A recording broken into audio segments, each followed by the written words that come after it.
नमस्कार मेरे प्यारे दर्शकों, टमी बाइट्स विद रेनू में आपका स्वागत है। आज कुछ हेल्दी, टेस्टी और यम्मी सा खाने का मन किया डिनर में, तो हमने सोचा कि क्यों ना रोटी के साथ ही कुछ इनोवेशन की जाए। तो हमने बना दिए हेल्दी मैक पफ रोटी के और गेहूं के आटे के साथ। तो चलिए इसको बनाने की तैयारी शुरू करते हैं। हमने लिया 1 कप आटा और उसमें डाला 1 चम्मच नमक और 1 बड़ा चम्मच देसी घी का डाला। देसी घी पिघला के नहीं डाला है, वैसे ही डाला तो उसमें मोइन बहुत अच्छा सा आ जाता है। तो उसको आटे का बढ़िया सा हमने डो लगा दिया। अब डो को हम करने देते हैं रेस्ट, तब तक हम उसकी फिलिंग की तैयारी शुरू कर लेते हैं। उसके लिए मैंने लिया मशरूम और मशरूम को बिल्कुल फाइनली चॉप कर दिया। ग्राइंड नहीं करना है, चॉप करना है फाइनली बढ़िया तरीके से। और 1 बाउल मशरूम है, उसको डायरेक्टली तवे पे डाल के ड्राई रोस्ट ही करना है। अगर आप उसमें ऑयल या घी डालना चाहते हैं तो ऑलिव ऑयल ही यूज़ करें और सिर्फ 1-2 ड्रॉप ही डालें। और ये हमारा रेडी हो गया, हमने इसको बाउल में निकाल लिया। अब हमने लिया एक मिक्सिंग बाउल, उसमें डाला 1 बारीक कटा हुआ प्याज। और ये स्वीट कॉर्न है, मैंने पहले से बॉईल करके रखे हुए थे तो वो डाले, 2-3 स्पून वो डाल दिए। और टमाटर बारीक कटा हुआ, शिमला मिर्च लाल वाली है, हरी मिर्च है, सब बारीक कटे हुए। और मशरूम जो हमने रोस्ट किए थे वो, मोज़रेला चीज़ डाला है, डाइस्ड हैं ये। वो बढ़िया तरीके से डाल के, और क्वांटिटी आप अपने हिसाब से कमती बढ़ती कर सकते हैं। वेजिटेबल्स भी जो आप लेना चाहें वो ले सकते हैं, चेंज कर सकते हैं। फिलिंग हमारी रेडी हो गई है, अभी हम इसको साइड में रख देंगे। तो अब हम अपनी रोटी बनाने की तैयारी शुरू करते हैं। हमने 2 छोटी छोटी लोइयाँ तोड़ के उसकी बराबर सी 2 रोटी बनानी है, एक जैसी।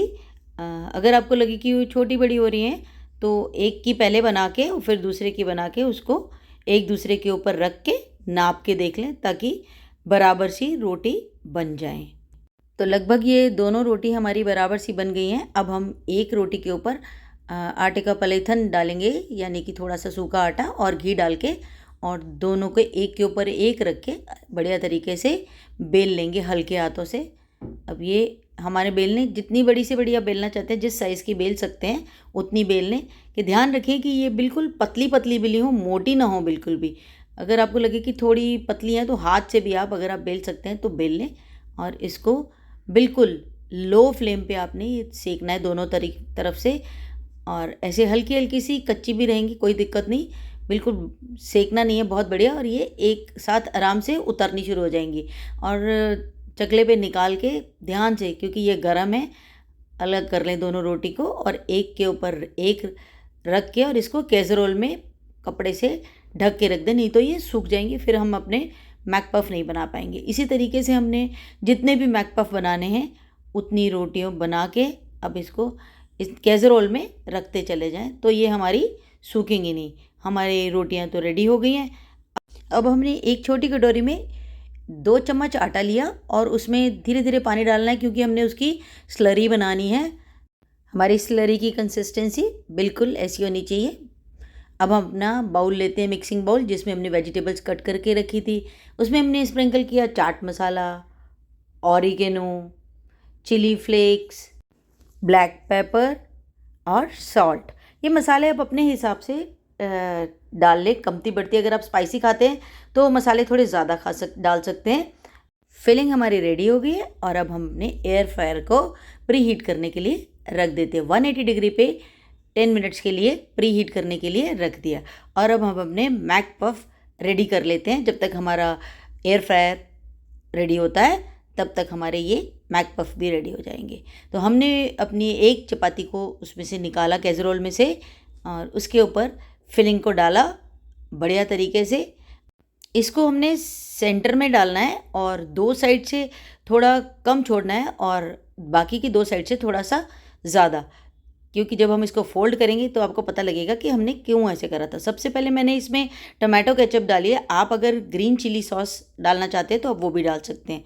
अब डाली शेजवान चटनी, वाओ क्या चटाकेदार बनने वाला है। और स्लरी को लेके इसको चारों तरफ हमने स्प्रेड कर दिया।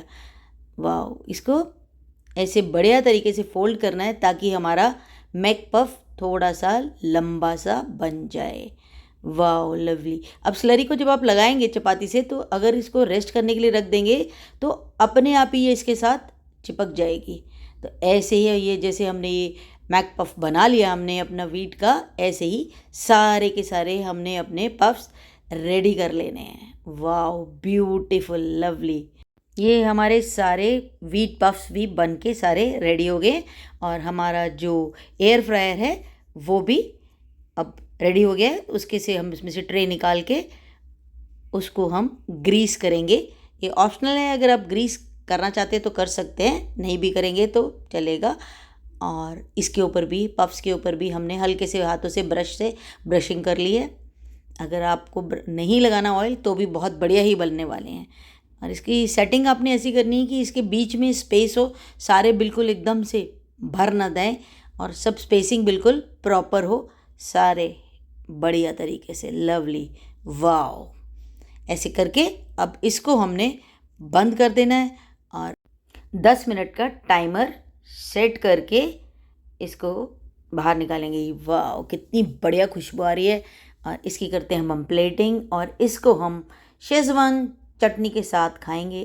वाओ, बाहर से क्रिस्पी और अंदर से सुपर सॉफ्ट जूसी पफ्स बन के रेडी हो गए। तो मेरी इस रेसिपी को एक बार ट्राई ज़रूर करें, अपने बच्चों को खिलाएं ये हेल्दी से पफ्स। और आपके बच्चे हर रोज़ आपको बोलेंगे कि हमें ये पफ्स बना के दो। वेजिटेबल्स भी इसमें आ गई और व्हीट वाली चपाती भी आ गई। तो है ना कितनी मज़ेदार सी डिश। तो देर किस बात की, मेरी इस रेसिपी को ट्राई करें। लेकिन टमी बाइट्स विद रेनू को लाइक, शेयर और सब्सक्राइब करना बिल्कुल ना भूलें। Thank you for watching my channel.